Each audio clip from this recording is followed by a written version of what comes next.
movie podcast featuring the Dudley Brothers. I am your host, the indefensible Mike Dudley. I am Marcus Dudley, a.k.a. MD3, checking in with you. Happy New Year to you, man. Happy Merry New Christmas. Year's. 'Twas the night after Christmas and all through the Dudley house. We were talking about movies and whatever rhymes with that.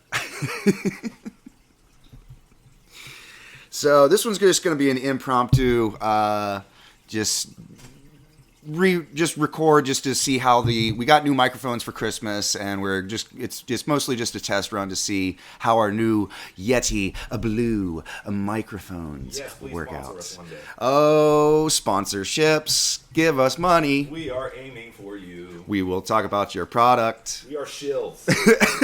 Heartless shills. The goal is to get to Marvel, where we get to see all of their stuff for free anyway. For the free seat. So yeah, man, with it being a new year, we maybe talk about the year in review, what we've seen. I know with it being a COVID year and everything, it's like more accessible to watch things because half of everything went to HBO Max. Yeah. And then there's just a lot of stuff I just didn't get around to. Like The Harder They Fall, totally wanted to see that. Did not see it. I mean, the list of movies that I shamefully must admit that I have not seen this year is pretty bad. Long and girthy, sir, because this year was more about rewatching old favorites and a lot about like comfort movies. So yeah, I can understand that. Like, for example, I rewatched The Princess Bride probably at least 6 times this year. Yeah. Like, not even a lie on that. I rewatched Labyrinth probably 2 or 3. Mad Max, I can't tell you how many times I've watched that, just piecemeal, just putting on certain scenes and just watching that. So it was a lot of, like, comfort movies for me this year. What was the first movie you saw back in theaters? Do you remember? Oh, Jesus. Well, I know we've seen Spider-Man's, which we're going to talk about a little bit. We've seen Eternals. Yep. I saw Black Widow. All the Marvel stuff I've seen. Black Widow, yeah, yep. Shang-Chi, we saw. It might all just be Marvel movies that got me out this year. I didn't go out for Green Knight. I didn't go out for Dune. Green Knight. I did not see Dune. Yeah, it might have been Marvel's year this year for me. Yeah. I think most people are probably. I know I saw Let There Be Carnage. It's technically a Marvel movie, but it's technically not too. So, but yeah. So, what did you enjoy this year? What's something that was on your radar? There's a lot of stuff again I wanted to see. The Harder They Fall. I'm sorry, you look incredible. Your cast looks incredible. Sure. I just didn't get around to it, man. I didn't get to see One Night in Soho, which I heard is amazing. Yeah, me neither. Pig, which was just was in theaters this year, and I heard was amazing, but I just didn't get a chance to see it. But got it on DVD. I'm going to correct that, and we'll probably talk about that at some point because I'm sure we will. I fucking love Nick Cage. Michael is a ravenous Nicolas Cage fan. He will never admit that he's ever had a bad performance. Ever. I've tried many times, and he just can't. No, Nick Cage is phenomenal in every movie. He's just been in some really shitty movies. I would disagree politely. But I do appreciate the fact that he does take a swing for it every time. Every time. Like, I can't remember what movie it was, but one of the directors said, and it was a performance that it was like, oh man, he's off the rails in this one. And the director said, like, you have no idea. He came in with white contacts, snake cowboy boots, bleached blonde hair, and a wig. Like, he was swinging for it, like a white leather coat. Like, he swung for the fences on that one. He couldn't even get it, but... Yeah, I appreciate he takes the big swings. In my opinion, he doesn't always connect. But the man is, dare I say it, a national treasure. Hey, I see what you did there. But yeah, I haven't seen Pig. I can't really think of. Let's go to the internet. Small bit of research. Let's start with some stuff. So I did not see Venom: Let There Be Carnage, but I did. What'd you think? I mean, I don't mean this in necessarily a bad way, but like it's kind of more of the first, and well, I guess I do kind of mean it in a bad way. Because the first I wasn't wowed by. I think Tom Hardy is a brilliant actor, and I think what he does, his iteration of Venom, is fun, but like it's not very representative. It's kind of like Jason Momoa's Aquaman. It's not very representative of what I think Aquaman would be in him for Carnage. Like, I like what they're doing in terms of they're taking the direction of the character is very much works for them. It's not particularly what I want to see as far as like when I think of Venom, he's not that goofy. He's not that like quick-witted. He's not this. It's not with the snappy retorts. It's very much a different, like more violent, more visceral. But then again, I was raised on Todd McFarlane, so yeah. It's. I mean, we were raised in like with Maximum Carnage and like the Lethal Protector series. We used to own that comic book. And we're back. Technical difficulties. We're back. We got a call from Yeti microphones to not say their name on air. But anyways, no, we were talking about Venom. Something about blatant racism, and they won't stand for it. Yeah, Michael's previous checker pass and my own, whatever. I don't know. We'll figure it out. But no, we were talking about Venom. It was okay, man. Like it's watchable. It's not like you walk away going like, "Oh, that was a dog shit movie," but like it's watchable. I mean, watching Woody Harrelson just go off is kind of fun. Sure. He just becomes unhinged. And it's like surprising there's not a lot of blood because it's symbiotes, but like it's pretty violent. Like Carnage, like all the constructs that you would want to see Carnage have, like the axe and the picks, like they go for it. Like there's a point, like I remember back in the comic books, I always thought it was so silly. He did like this whirlwind thing and kicked up a bunch of dust. Yeah, the like blood tornado thing. Yeah, and they do it, and it makes no sense, but I appreciate the fact that it's in the movie just because it's like, oh yeah, he can technically do that. As much as it makes no sense and he uses it once just to do it, it's kind of like, all right. And there's a lot. It's kind of like Spider-Man. What was the second one? Far From Home. Mm-hmm. In a sense that they do throw in like when he was hallucinating under Mysterio's gas or whatever, or like his illusions or whatever. Yeah, it wasn't gas in the movie. Anywho's. But yeah, they do go for a lot of comic book covers. Like they have the one of him jumping up in the cathedral and like him and Shriek together in the cathedral as well. And like there's just some poses that they do that I can tell is a lot of fan service, which I appreciate. Yeah. But like tonally, it's still just kind of all over the place. Yeah. And, like the first one, it's more concise and like there's a more direct path than the first one. The first one is just like a series of scenes that like I feel like they shot him on a motorcycle. Right. Yeah. And they're like, all right, yeah, well, it's cool because he's on a motorcycle. So how do we get through the motorcycle? And we got a scene of him running through the woods. So we just need some filler to get from the motorcycle to the woods. And then he's in an apartment. Yeah, they had concept sets. And they were just like, how do we string these together? I felt very much the same way. It was a lot of disjointed scenes and just like, and then. And the CGI battle at the end was horrible. It was two very dark symbiotes at night fighting each other, right. In the rain. Yeah, it's just like what? Like I don't know. It got kind of Transformery to me. In terms of like the Michael Bay, just like sheer motion of it all, you can't focus on any particular thing. Yeah, like when they're all transforming and rolling, and I forget which one I'm rooting for. Right. Yeah. But this one's definitely more concise. It's a fun movie, but it wasn't. I saw it with my good friend Ryan Dunn, so I was in really good company, and I saw. Shout out Dungy. Shout out Ryan Dunn. We love you, brother. But it was also the perfect conditions. There's no greater feeling. I will put this with like the first time you get high and it really kicks in. When you walk into a movie theater and you and the party you're with are the only people there, it is the greatest feeling in the world. So it was just us and we could talk and like, oh man, what was that from? You know, like kind of shoot the shit. And when one of us went to use the bathroom, we could actually talk out loud and be like, hey, what did I miss? Oh yeah, this happened. Oh, okay, cool. Right. It is fun, like especially like if it's just you and your crew and you can be rowdy and obnoxious and not have to worry, just do your own riff tracks, whatever, cheer for the parts you want to cheer for. Yeah. Like, and the stinger was cool at the end. Like, spoiler alert if you haven't seen it, but it's been out for a while. But yeah, this show, we'll let you know there's going to be spoilers, but it's pretty much at the top, and we're just going to talk about what we want. But yeah, like the stinger where he licks the screen and it's Tom Holland. It's kind of cool. I'm glad they're connecting it. My fear is that I don't necessarily know how that version of Venom would fit into the MCU. Yeah. I don't know. It just doesn't seem like tonally to really match. The rumor, now that the new Spider-Man came out, and it's simply a rumor, and it's maybe just the internet's well-wishing. Welcome to Speculation with the Dudley Brothers. With Marcus. Or I don't know shit. I just read Where we regurgitate stuff we kind of sort of remember from the internet. Pretty much. We vaguely chew it out till we get there. That's pretty much what we do. But now the rumor is that now that Andrew Garfield, spoiler alert again, is in the new Spider-Man movie, that they're trying to make him a third movie with Venom in it. I have no idea if there's any actual fact to that. But I could actually kind of see that because those movies are a little bit, I don't know.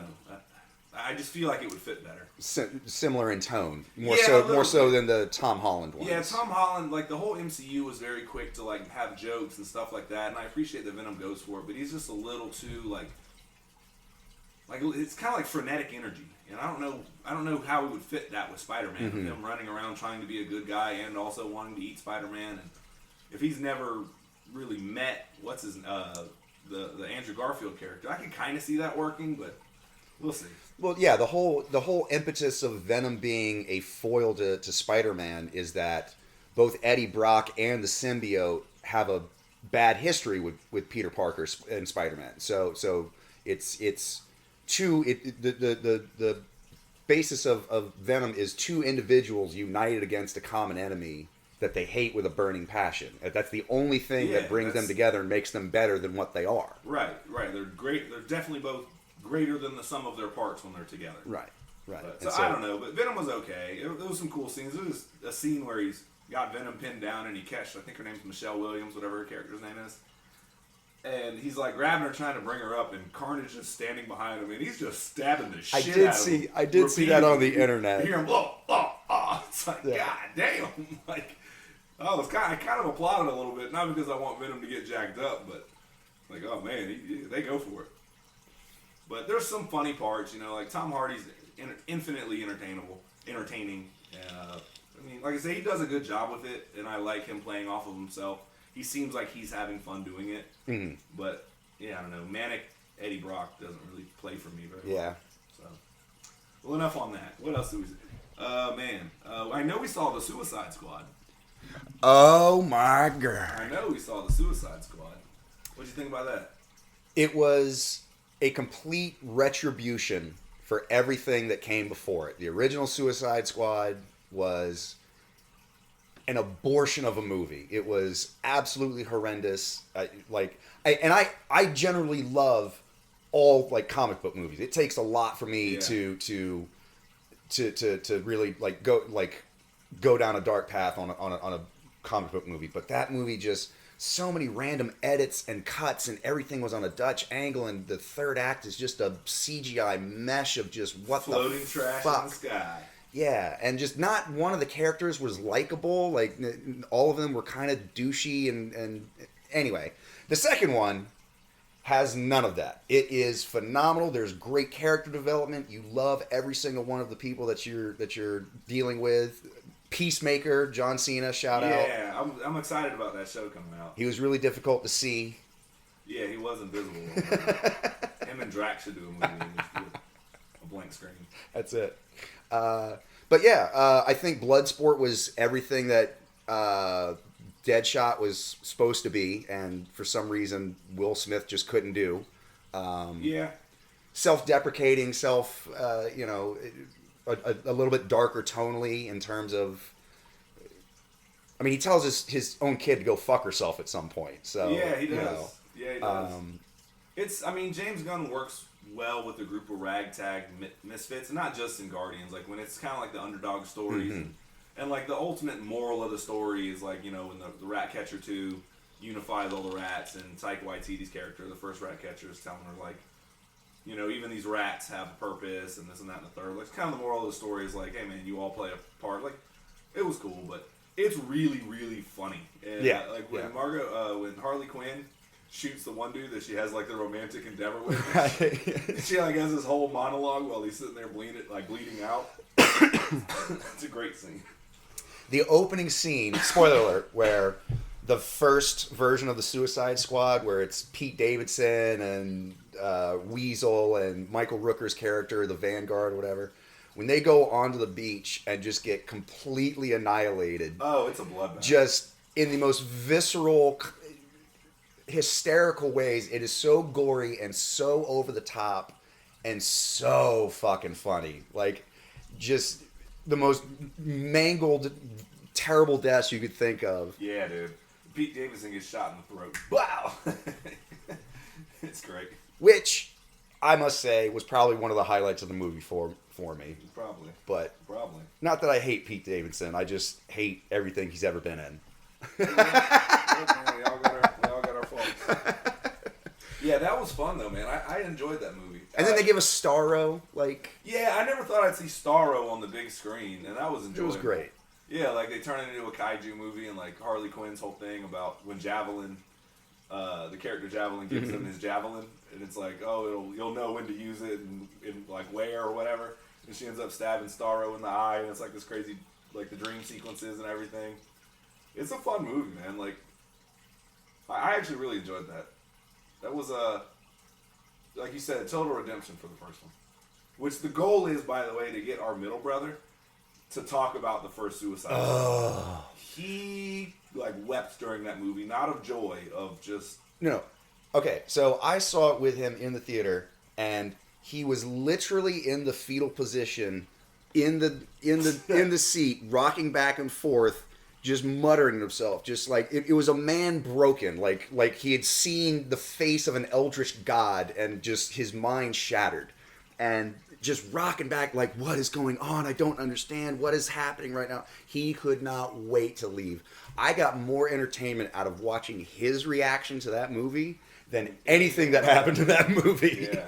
It was the best. Yeah, no, I wish I could have been there for that one. He has sworn off superhero movies because of that movie. He refuses to see any more. He's a huge James Gunn fan, and I asked him if he wanted to watch the Suicide Squad, and he's like, nah, too much trauma. I don't want to relive it.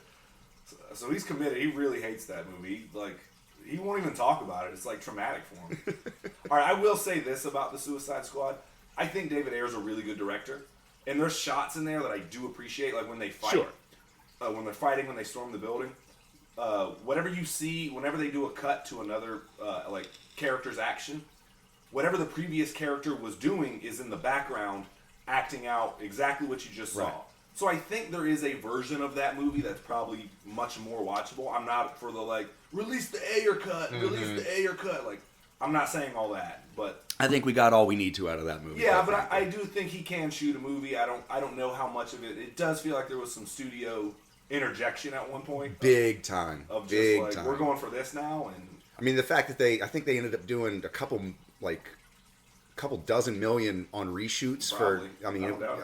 the exact number escapes me right now, but they spent some serious coin because they had to redo the ending. yeah, I kind of got the vibes like with the Fantastic Four, Fanforstic, when like it's like, what does it say, like 6 years later or 3 years later or whatever, and it's like this time jump, and you just smell studio intervention and rewrites and reshoots like immediately. You're like, whoa, okay, well, we're not that movie. Whatever it was not. And shout out to Aunt Mary Rachel. She's in Aunt that Mary movie. Rachel, She played Mrs. Richards' mother. Yeah, and she was saying that there's a much better version of that movie as well. Oh yeah, I mean, anyway, we'll get into that. She had a whole conversation about she was on set for weeks and had this whole other backstory that was supposed to play in, and then she just got cut from the movie. Yeah, she's in it for a scene, I think. Like a quick. Oh, there she is. Yeah. But anyway, shout out to Aunt Mary Rachel. Yeah. Let's see. Okay, so that covers. Yeah, the Suicide Squad. That's great. Yeah, you haven't seen The Green Knight. I'll talk about it briefly. Okay. I loved it. It's very like, if you go into that movie thinking there's not a single sword fight in the movie. There's like some swords swung, but there's no sword fighting in that movie whatsoever. If you think it's going to be an action movie, I don't know what trailer you watch, but it's not. It's very like heady, and it's kind of more of a trip than anything. It's just simply about a journey where some guy has to go face his destiny, which he signed up for, and the cowardice along the way. And I thought it was brilliantly shot. I enjoyed it. It was like slow, but in that good way where it's not boring. You're just kind of like it paces itself. Yeah, you get to soak it all in. There's huge like sweeping shots of beautiful landscapes, and Dev Patel is great in it. He's great in it. And I mean, he literally carries the whole movie. I don't know, maybe there's like it starts off and there's a town, but there can't be more than like a dozen actual speaking lines in that movie.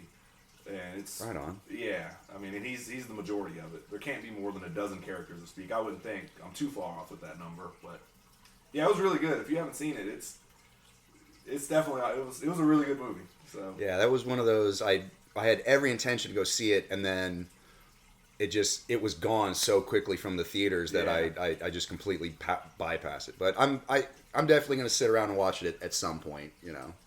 Yeah, I recommend it, man, for sure. Definitely will. I called my middle brother. He doesn't go to he watches like I don't mean this mean, like he loves them, but he watches terrible movies on purpose. Like, not B movies, not C movies, like D-list movies or whatever bad horror he can get into. Every once in a while he'll watch something a little bit artsy, but I called him and I was like, dude, what's your thoughts on The Green Knight? He was like, I'll actually go see that one. I'm like, okay, cool. Right on. So if it gets his passive approval on anything slightly mainstream, he stops at about A24. Yeah, that's about it. That's about it. That's just, I liked them better when they were still underground. Yeah. I mean, I did want to see that movie. I think it's Lamb. See, I want to see that. I want to see it, but mostly because the trailer intrigues and confuses me. I don't know if this is like a horror movie. I don't know if this is a thriller. I don't know if this is going to be like a really weird, artsy, no talking, like Marcel Marceau kind of gig. Like, yeah. It just, I know that for some reason there's a lamb and this really weird couple and a really awkward apparently it does Panatone get into soundtrack. Like, yeah. Apparently it does get into like a lot of body horror stuff, but also all the reviews I've read without any, like, they tried not to spoil it. They're saying it surprisingly has a lot of heart. Like the parents of the film genuinely care for the lamb baby or whatever. And so it's a weird, everyone said it's like a mishmash of a lot of different genres kind of twisted in a blender, and it somehow kind of works. All right. So, but yeah, I only brought that up because it's another A24 movie that yet again escaped me this year. But yeah. What else we got? Let's see. Yes. Oh man. Adam's Family 2. Didn't James see Bond it. because it was delayed 40 times. Yeah. I will see it. I do like Daniel Craig's iteration of James Bond. I didn't do it, man. Yeah. Nothing against any. I've seen every 007 movie. So far. Yeah, so far. Except for that one, yeah. I'm in the same boat, but I'm going to get to it just because I'm a completionist. I'm not worried about it. It was, again, in a time of pandemic, it wasn't one that I felt out that I had to go see in the big screen with people. It wasn't necessarily that type of movie. I'll get to it in due time. So yeah, and I'm with you on that one. Let's see. What else we got? Halloween Kills. I heard it was mixed reviews. Did not see. I want to. Dune, I really wanted to see initially, and I was trying to get everybody to go. And because everyone said, see it on the biggest screen possible. Like, that's the one thing. Like, don't watch it on HBO Max. See it on the biggest screen possible. I was the one, even people that dislike the movie were like, it's really pretty to look at. I love Denis Villeneuve, however you say his name. Like, Arrival's an amazing movie. Everything he's done, I'm a big fan of. But I was trying to get people to go, and then it just never panned out. And then now I'm going to have to watch it on HBO Max whenever it comes back. But whatever, I'll just have to appreciate it on the smaller screen. See, I don't know. I'm of the mind, I feel like I can wait until the second part is going to come out and just watch them back to back, and I would get a much better appreciation for it. But that's just me. I've heard it's boring as fuck. I have heard that as well. Nothing happens. I don't know. But, I mean, so is the book. The book is like pages and pages of like, and then they went and saw the Karnath, who are witches from the desert, and here's their whole backstory dating back to before. Yeah. And it's the first half of the first book, apparently. So, I mean, I'm not a huge Dune guy. I like that director. I like the cast has everybody ever in it. Yeah. I mean, so I'm with it. I just didn't get around to it once again. Well, this more is not going to be a year in review. We're reviewing all the shit we did not get around to because we're lazy fuck. Really. Welcome to our movie podcast where we talk about shit we haven't seen. And speculate wildly in our opinions as to how we didn't get around to it. French Dispatch. No. Last Night in Soho. Again, didn't see. We were missing a bunch of stuff. Yeah, we are. Let's talk about stuff we did see. Eternals. Yeah. Let's talk Eternals. How do you feel about Eternals, man? Not my favorite Marvel movie. I think it was a little bit grandiose in scope. It tries to achieve what happened with the Avengers in terms of bringing together this huge supergroup, but it didn't really earn it because I didn't get enough time to really appreciate the individual characters as much as I did. Like with the Avengers, you had a movie about Captain America, a movie about Thor, a movie about Iron Man. So you got a chance to build and understand their motivations, their character arc. I think with the runtime, you definitely feel the length of that big movie. Time. But I will say this, how do you say it? Is Zoe Clow Zoe? Yeah, sure. Yeah, the director. I think she did a great job, and I think it was a massive undertaking for her to try to do this and even slightly make you care about all the characters, all 10 of them. And so with that, I do give her some props on that. For the time that she had allotted, I did end up caring about them in some fashion, form, or function, some more than others. But I think everyone had a quick moment to shine, a reason. If somebody told me for any particular reason, oh, this was my favorite Eternal, I'd be like, okay. You're like, oh, it's Angelina Jolie's character. Like, oh, I can see that. Like, oh, it's Kamal Nanjiani. Oh, yeah, I can see that. For me, it was Fastos. I thought he had the absolute most clear motivation. I was glad that they had a real gay relationship on screen. It didn't seem like phoned in, or it was just trying to be like, oh, we got to be inclusive. Like, it was, but it seemed real to me. Yeah, it seemed like a very genuine relationship. Yeah. Sure. He's like, dude, I've lived for thousands of years, and I have a son now. I got lucky. Right, After he helped create the atom bomb, there's a scene where he's just kind of weeping to Selma Hayek's character, which there's too many of them for me to remember the name off the top of my head. I can Ajak, I think is that one. Yeah. But then he's just like, yeah, I'm done. Like I'm out. And then he found a husband and a son and this and that and the third, and they kind of bring him back in. And I thought he had a real moment in there. And then.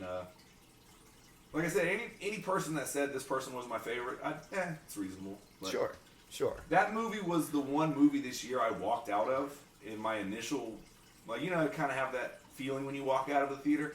I had no idea what to say or think about it. I was like, it was good, but like, it was also, like, I felt every minute of it. Yeah. The third act, once again, I don't really know why the Deviant kind of just showed up at the end. It just seemed like they kind of shoehorned that in. Yeah, the ultimate storyline with the Deviant just kind of went nowhere, and that was really disappointing because literally that's 3/4 of the movie is them being concerned about, oh, this Deviant's going around stealing our powers, he's doing, you know, all this, that, the other, he's killing us off one by one.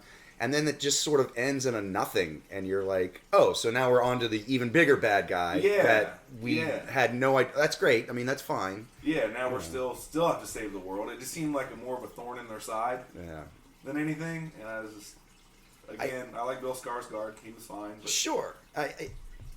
I think that the scope of what they were trying to do was just far more than what they were capable of doing, especially in a movie where you have comic book characters that aren't nearly widely known or as beloved as Captain America or even Scarlet Witch or any of the other tertiary characters. I mean, at least with Guardians of the Galaxy, it was a charming, fun movie, so you could get behind everybody, and there was not a whole lot of charm to this movie. It was There's jokes and stuff, but it's not. Yeah, I wouldn't call it a charming movie. No. So I think, to put it bluntly, I think that they just flew a little too close to the sun. Careful, Icarus. By the way, young Craig Ferguson as Icarus, or old Craig Ferguson. I just put Craig Ferguson in the movie. In something, anything. Just make him a part of the MCU. I would watch that. Side note here: there's rumor Simu Liu. I'm not sure. We're gonna butcher it. My apologies, Shang-Chi himself, said that he wants Jackie Chan in the sequel. Please, can we? Yeah, can we? Jackie Chan is, I think, one of the most entertaining movie stars of all time. I will watch pretty much anything he's in with, so my question is, on a side note, we'll get back to the who would he be in Jaws? This review. No.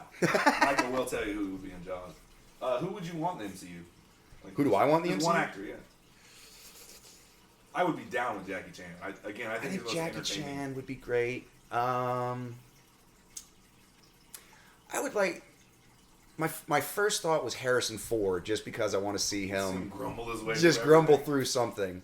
That's a good question. What actor would I like to see in the MCU? We can't say Keanu Reeves because everybody wants him. That's too obvious for me, I think. Everybody wants it. We all know. Heard your internet rumors. I would bring in. Michael's like Sam Rockwell again. Again for everything. Make him just Joseph Gordon-Levitt. I love JGL, bro. Yeah. I love Yeah, him. I think he would be... I don't know what he would fit in as, but I could say... You know what? I could see him as an Iceman. If they're gonna redo the X-Men or something, I could see that. I think he's a better actor than most people give him credit for, to be honest. Mm-hmm. Oh, God, yeah. Like, I think he's really... Everything he does, it sounds believable. There's a couple movies, but for the most part, when it's a script that he's into, I don't feel like he's reading lines. I feel like he really is responding. But, yeah, that's a good pull. I would say Charlie Day is Multiple Man. Oh, yeah. That's a good one, yeah. I do like Flame. that. I do like that. Yeah, that would be just great. Especially after Multiple Man started to kind of crack a little bit under his multiple... After he had absorbed all of his... Yeah, he'd send him out all over the world to, like, obtain knowledge and stuff, and he absorbed it, and he was like, I have so many memories, Yeah. That would be a lot of fun. That'd be a good storyline. I could watch that, for sure. Or just Glenn Howerton as some street level... I could see him as a Cyclops. Actually, he would be a good Cyclops. Yeah. Anyway, sorry, that was a side. Anywho's. So yeah, Eternals. It's great. It's not my favorite Marvel movie. It's painfully long. Like, I think we both agreed when we walked out of there, you could cut about 30 minutes out of that, and it would not affect the story at all. The sex scene was weird too. Like I just kind of unnecessary. Like, you don't see anything, so it's not really gratuitous, but it's just sort of unnecessary. I kind of feel like it wasn't so. I mean, I already spoke about that a few weeks ago. Whatever, talking about my feelings of sex scenes in movies being gratuitous, not because of the sexual nature. Just like, all right, I get it. Right. It was kind of like it was like 2-3 minutes of just them like laying on the beach and he's pumping like I love you, and it's like, all right, I get the humanity. Like I understood the humanity aspect when he married her. Right. We sort of, all right. It was, just unnecessary. But again, it's stuff like that.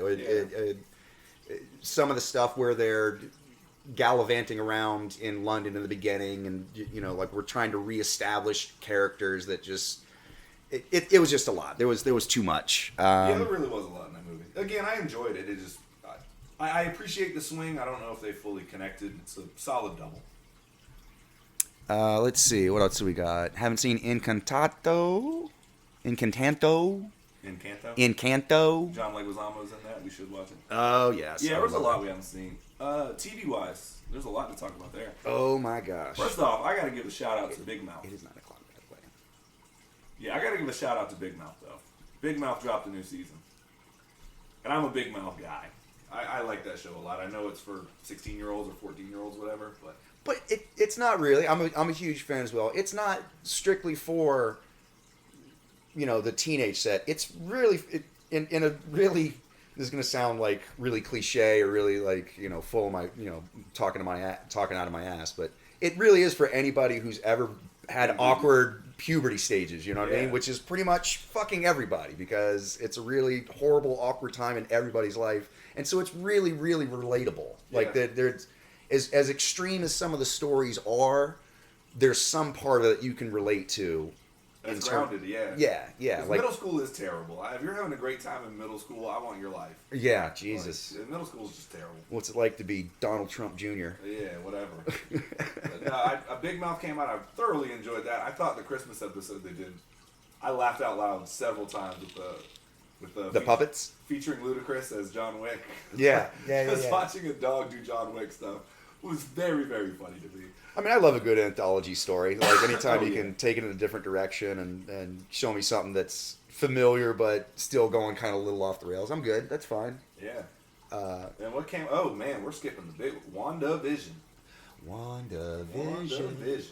That was an incredible show. In fact, we can talk about any of the Marvel Disney Plus shows. WandaVision. Incredible. Gives us one of the best lines ever put down in television, and it's one of those lines where when you hear it, you're like, God damn it, why did I not think of that? It was such low-hanging fruit. It was so simple. Yeah, I know you're dying. What is grief, if not love that perseveres? Yep. I mean, honestly, it was one of those things where if that's all I got out of that show was that line, then damn it, like, it was so worth the watch just to get to that point. But it gave us so much more, though. Like, it gave us everything we wanted. I love the different aspects of shooting different styles of television and the progression of that. Experiment, and it's weird how, like, Matt Shackman, the director of that, was like, the perfect fit to do the most odd Mm-hmm. project in television ever. It's like, or one of. It's like he was a child actor, so he gets all that. He was in, like, I think it was Silver Spoons or one of them. I don't know. So one of those. He was a child actor, and then he directed like some TV stuff. They ended up in Game of Thrones, so he got the epic scale of it. Right. He did Always Sunny for like a bunch of episodes. Yeah, like episodes, a lot. However many. 70 episodes, whatever it was. So yeah, like how he came to be in like the right place at the right time to take on the job that only he could probably do is just crazy. Yeah. But yeah. That show, I enjoy the show. The highs of that show are better than any of the other Marvel. But like, there's a lot of waiting and wondering in terms of the show. The show propels itself forward through a lot of speculation on the viewer's account in terms of, I wonder what's going to happen next, or how's this tie in, and they don't really. A lot of my frustration, especially in the beginning with that show, was it kept asking more questions and giving no answers. And so sort of the second half of that show was just this mad scramble to tie everything together, which I feel like kind of things got lost in the shuffle. But I want to know what happened to the guy that went in the beast that showed him. What happened? He just disappeared? Where's that what if? Yeah. Yeah. I would say this, like, I don't know how successful that show would have been. And we can thank The Mandalorian for teaching us all how to watch TV week to week again. Yes. But I don't know how successful that show would have been if it just dropped out at once. Because it had everybody talking the entire month of January and February. Yeah. I'm just like, what's going on with that WandaVision? Like, what is happening? Right. The speculation, the what does this mean? What did you see the symbolism in this? Did you see what was the reference straws, there? Yeah. Hoping to be right at the end. Yeah. I was sad. Where is Mephisto? Exactly. Why was not Mephisto in this? Yeah. We were promised Mephisto. Yeah, it was. We were promised Mephisto. I remember Kevin Feige saying that. Either way, no, that show was incredible though, man. Like, I love the moral of the story. It's just like, just find someone that you can be happy watching TV with. That's great. Yep. I'm like, yes, that's all I want. Just find somebody I can sit down and watch TV with. It's enough to start a fucking podcast about it. Exactly. So, anyways, but yeah, WandaVision was the jam, man. And Elizabeth Olsen is phenomenal in that. Give her a statue for that alone. I mean, just the range of emotion that she goes through in that show, in pretty much every episode. Like, she is the one to watch. Oh yeah. And it's interesting because it's juxtaposed by Paul Bettany's Vision, who is. He has comical moments depending on what the show, quote unquote, whatever the episode requires. But for the most part, he's very cool, calculating. Like, he's the audience. He's the one that's keeps raising the question of, like, things don't seem right. What's going on here? Why is this happening? Why is this happening? And so he's the only one that seems to see through the veil, at least inside the hex. Mm-hmm. Like, he's like, I died. Like, wait a second. Yeah. Yeah, he was the episode. I think it was 2 where he was the magician. Yes. And he did all the slapstick comedy. He knocked that out of the park. I was like, in a different alternate universe, he's a old school like sitcom. Oh yeah, I could. Yeah, it's very Dick Van Dyke. It's very Ralph Cramden kind of slapsticky. Yeah, the Ralph Boner thing kind of. I don't care. Like, it was just. Yeah. I just don't understand if you're doing it. I love the fact that it was. You're talking about the Evan Peters. Yeah, the Evan Peters as Ralph Boner / Quicksilver / Pietro / whatever. Right. I love the fact that it was, because Wanda's grief was so hard, she was willing to accept an unfamiliar face as one of her own. I like that concept. I do. I love that concept. My question is, then why cast Evan Peters? Right. Like, exactly. From a different universe, if we're not... I guess maybe it could still play out. I'll wait and see, because now we are getting into the multiverse. So, but it's not even. He's not even really Quicksilver. He's not even really Pietro. He's just. I mean, literally, the only reason to cast him is to troll the audience, which is fine if we're going to do that and break the fourth wall in that way. But you can do that once, maybe twice, and then after that we can't trust you, or you're playing with our emotions. So I don't know. It's I feel like it was a wasted opportunity. Yeah, I do too. For it to just be a dick joke ultimately. Was yeah, kind of like, okay. Boner. That's like, okay, but it's a good show though. Other than that, phenomenal. And Catherine Hahn was the greatest ever. Yeah. Just give her so many statues. Yeah. I would give her an underrated performance award, but she's not underrated anymore. She bubbled to the surface. Blowing the fuck up, yeah. I saw it when I first saw Step Brothers. I was like, she's fucking hilarious. Like, yeah. So She definitely does help make that movie. Yeah. So yeah, then we got Falcon Winter Soldier. Which I like the fact that show was like, we're going to spend all the budget on the first episode. And that action sequence is so incredible. Where he's jumping between helicopters and flying in between them and knocking people out. That was pretty amazing. And then after that, it immediately slows down and becomes kind of a crawl. I thought it was a little slow in terms of the pacing. I agree. We didn't need 8 episodes of that. We could have probably gotten away with 5 or 6. I think it was 6. But you could have told it in probably, you know. I like the fact. I mean, we kind of all knew, in a sense, we all had an idea of what was going to happen, like what the end of that show was going to be. It was more a question of how we get there. Right. We all know that Sam Wilson winds up with a shield. It's just inherently right. Yeah. And that I like the fact that they added weight to it of, like, you know, the whole what's his name. The black Captain America, what was his name? Elijah Bradley. Eli Bradley. Yeah, Elijah Bradley. I like that he was, you know, his whole take on it of like, dude, I fought for everything and they still wouldn't accept me as what makes you think they're going to accept you. That was wonderful. I wasn't a big fan of the villain in that. I thought she was incredibly selfish. I think there's apparently they kind of had to adjust it on the fly due to the pandemic. Yeah, the whole third act was supposed to revolve around they were going to release a virus or a gas that was going to cause a pandemic, and they had already filmed it. It was already pretty much in the can when it was, and then literally the pandemic started, and they were like, oh, well, we can just not do that anymore because... So it turned into this really generic bomb hostage situation that they never really quite explained. Yeah, it was like, okay, I thought she, like, I understand her reasonings to a small extent, but I also thought she was incredibly short-sighted, and it was hard for me to be sympathetic or empathetic with her in any real way.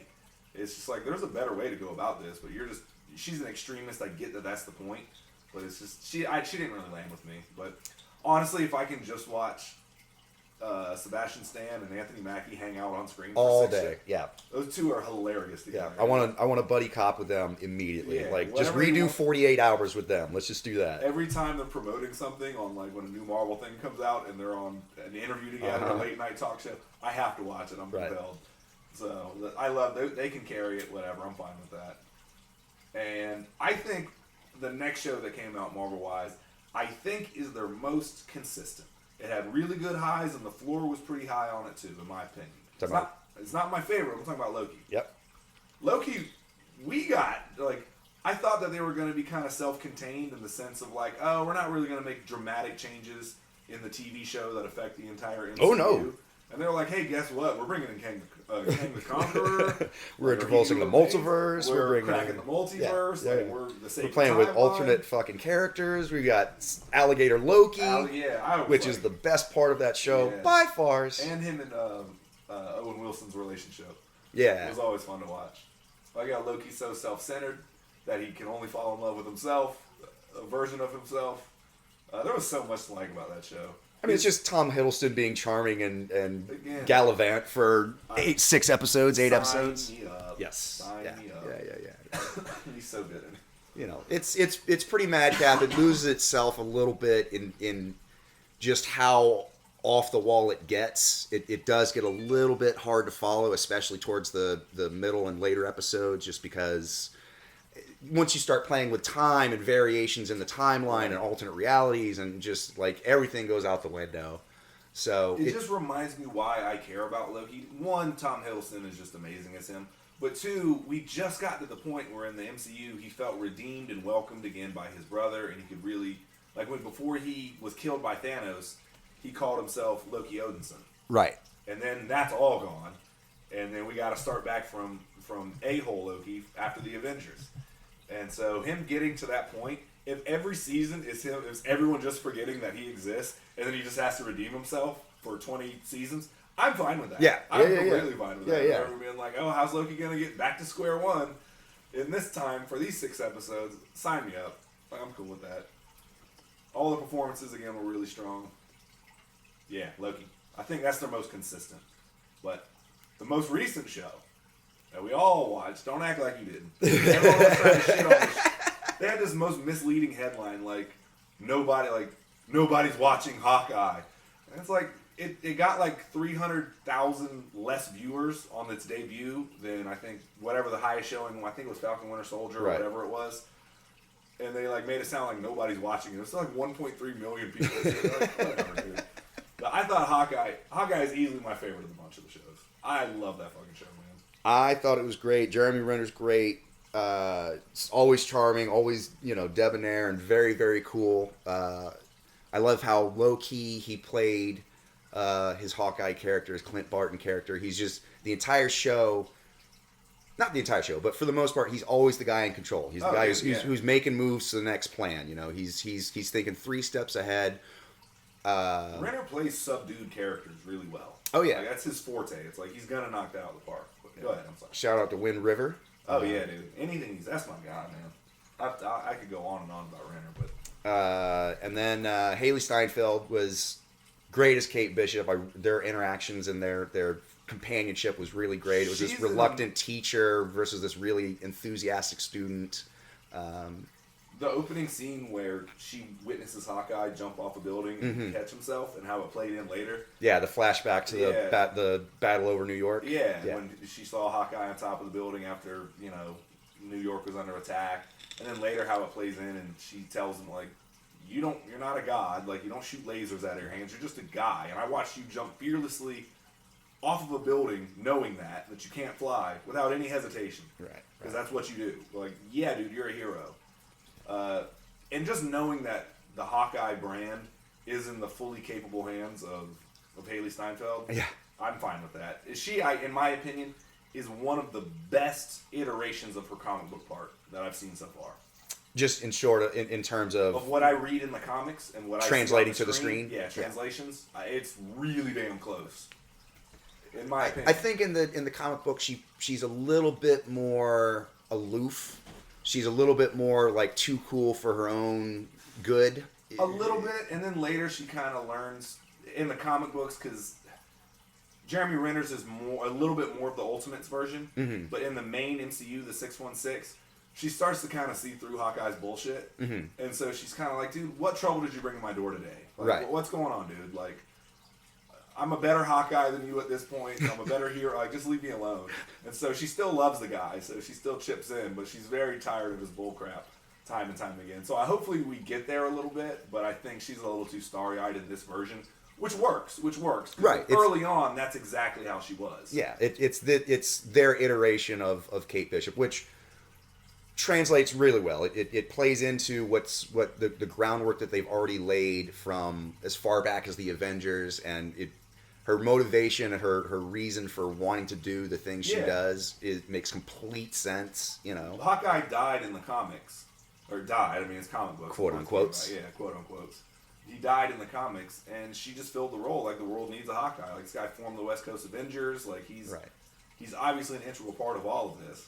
And so she just kind of took the mantle, and then he came back to life, and like hilarity ensued. Let's just say. Yeah, that was a great series. It was. I really liked how it was a much more street level grounded threat in a superhero world. Like, there was no big alien invasion, no monsters, no like big floating bomb to destroy. It was a very ground level. Yeah. It was just about a man on a mission and about a rite of passage. Absolutely, and not only that, it was like, I need to clean up my mess that I made as the Roman, but in the process, it is the ultimate eulogy for the Black Widow. It really is. The whole show is just like, she was the best of all of us, and like, he knows that in his heart. Like, I tried to best her in combat. I shot arrows at this chick because she had a goal in mind, and she still beat me. Right. Like, that's just what that is. Right. He has that line where he talks to Yelena, her sister, and basically says like, do you think that I didn't try to beat her? And she says, well, you should have fought harder. And he basically says something along the lines of like, we both know there was no way I was going to win that battle. She's always been better than me. Do you think I could have stopped her once she gets something going in her head? Yeah, like, she sacrificed herself to save the world so I could have a chance to redeem myself and see my kids again. Like, you think I'm not in her debt too? Like, trust me, I get it. And if you're mad at me, I understand, but I'm not fighting you over it. Yeah. To me, the show did a really good job of quelling a lot of the questions about people who always, like, who are always down on Hawkeye in terms of, like... I'll translate what Michael wants to say because I want to say it. Stop with your Hawkeye hating bullshit. Every team he's on is won. Go back and watch the fucking movies, all right? Every battle, all right? When he took on the entire helicarrier, guess who won? Him by himself. Yeah, okay, do something with that. Anyways, right. Michael, sorry to interject. Stop with your Hawkeye hating bullshit. So yeah, it just shows why he deserves to be an Avenger. Because ultimately, yes, he's just a dude with a stick and a string, but yet he's standing shoulder to shoulder with a literal god, a guy who can, smash things with his pinky, an icon of America who's the living embodiment of everything we want to be. Yep. And he's standing shoulder to shoulder with them. And they all respect him. So of course he deserves to be there. Like, why wouldn't he be? And I think that the show did a really good job of quieting those questions and I'm gonna get even closer to the mic this time. I know y'all can't see me, but I'm getting closer to the mic this time. Michael said he earned his right on the Avengers. You heard that? I'm seconding all that. Dude, so I'll get real close to the mic. Anyway, that's my guy. I stand up for Hawkeye. When we played the arcade game way back in the day at Chuck E. Cheese. Oh, the stand-up game? Yeah.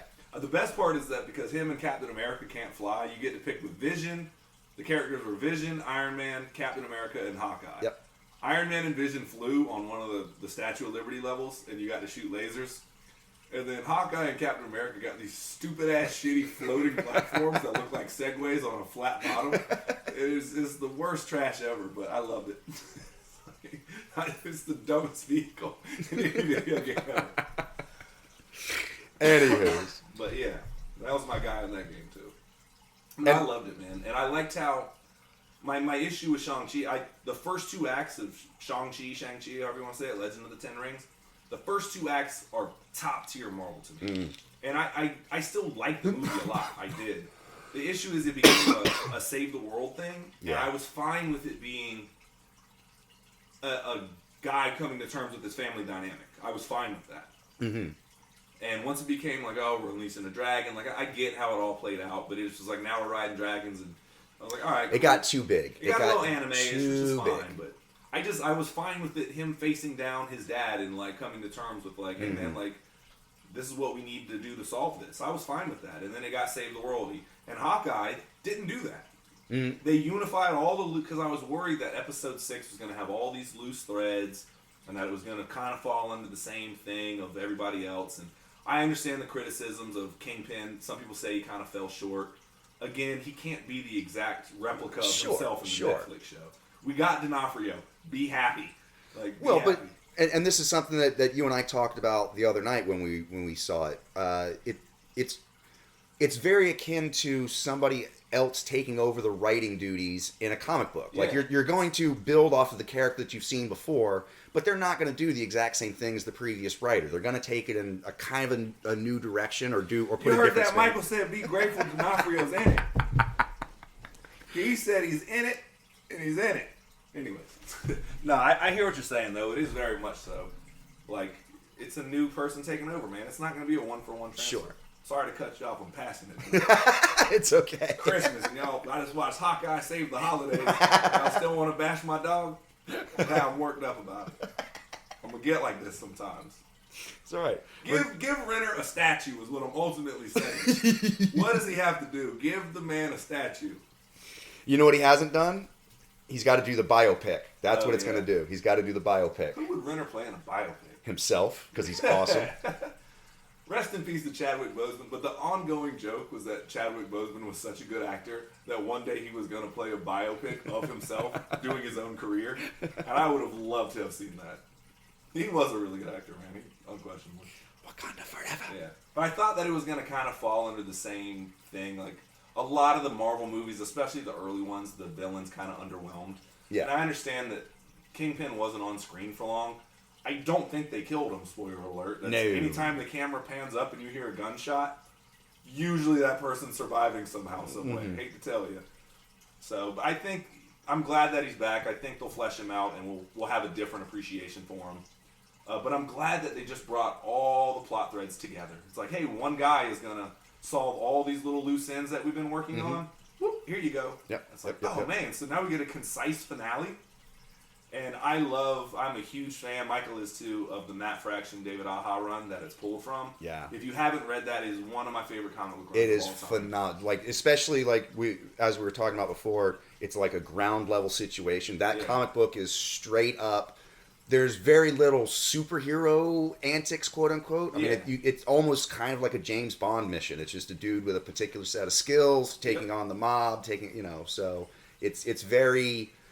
If you're not into the whole grandiose superhero idea, this is a great comic book run for you to jump onto. Because they have one of the single best issues of comic. There's two that come to mind when I think of the single best issues that have come out in a long time. One is Batman vs. Elmer Fudd. Go pick that up. And two is in the Hawkeye run. They do an issue devoted entirely to Lucky the Pizza Dog, and it's all from his vision. And David Aja just gets to go off.